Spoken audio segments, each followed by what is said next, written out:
fucking windy out here tonight.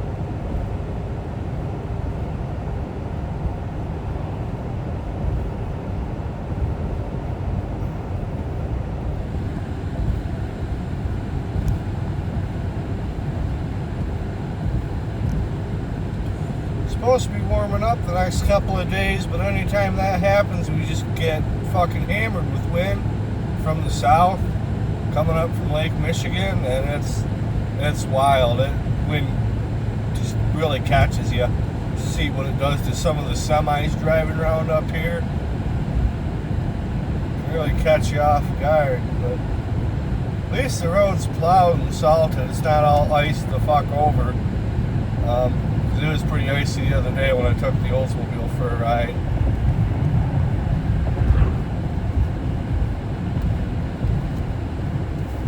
Well, this is a 2015 Ford Edge, 3.5 liter V6 and a 6-speed automatic transmission. And this ain't really that bad of a car. It's not mine, it's my mother's. Just been driving it around lately because had some stuff going on, just kind of financial issues. Working on the house takes up a lot of money, and the Dodge sucks a lot of gas, and the stuff that we're doing isn't really hauling a lot of lumber. We're dealing with smaller shit now where we don't really need the truck to haul everything around. And it's only 2-wheel drive, so it don't do great in the snow, so you got all that combined with the gas mileage, and we've just kind of been driving the car more than the truck lately. But it ain't that bad of a car. I mean, if you compared it to a Dodge Journey, that in my opinion, the Journey's a better car in every aspect. I think they last a bit longer, they're more reliable, they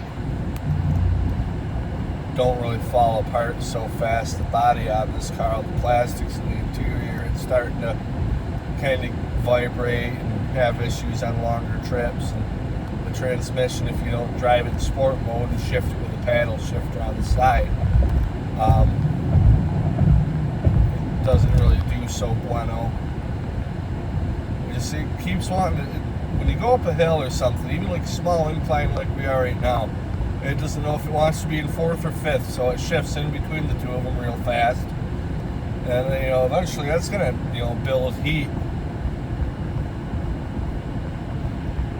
Heat is a transmission's worst enemy. Transmissions are supposed to run a lot cooler than engines are. And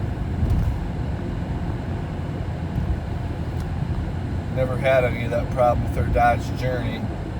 Just had more power. I will say this car sounds better. Just the exhaust note that this car has. This sounds better than the Dodge Journey did. Part of it's because it's a little bit louder than the Journey. Journey had a lot more power, handled better. This thing's had a couple of cold mornings where it didn't want to start. We never had issues with our Journey starting. If you ask me, this car really ain't anything special. I don't really care for it a whole lot. But it's got 116,000 miles on it, and it really hasn't given us any serious issues. A lot of kind of minor ones, but nothing serious yet, which I mean 116,000 miles, you really shouldn't have any serious shit going on. But I don't see this car doing another 116,000 miles. When we got rid of our Journey, I think that it had 150-something thousand on it. And that was doing great, but my mom wanted something with a little bit better fuel economy, so we ended up picking up this. And that was that. So this is about it for this video. I'm just pulling into the gas station here. Thought I'd do a little video of this driving, because people seem to like the video that I did of the Oldsmobile. And I am going to do a couple videos like this of the Dodge too. It's just right now the Dodge doesn't have a whole lot of gas, and I don't have a whole lot of fucking money. So I kind of want to save the gas that's in that for when I actually need to go somewhere, when I don't have the car available, or if we have to go to Menards or something to get, you know, more shiplap for the walls or insulation or who the fuck knows what. So I want to hold on to the gas that's in the truck for when I actually need it. But I am going to do a video of that thing, and it's going to be awesome. And I'll do kind of a 0 to 60 video of that. And you can all hear what the exhaust sounds like in that. And this thing,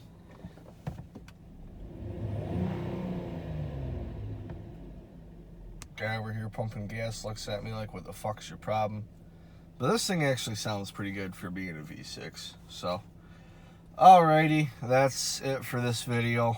I know it wasn't really anything special. It's dark out, it's hard to see, and I'm in one of the really most boring cars that you could be in.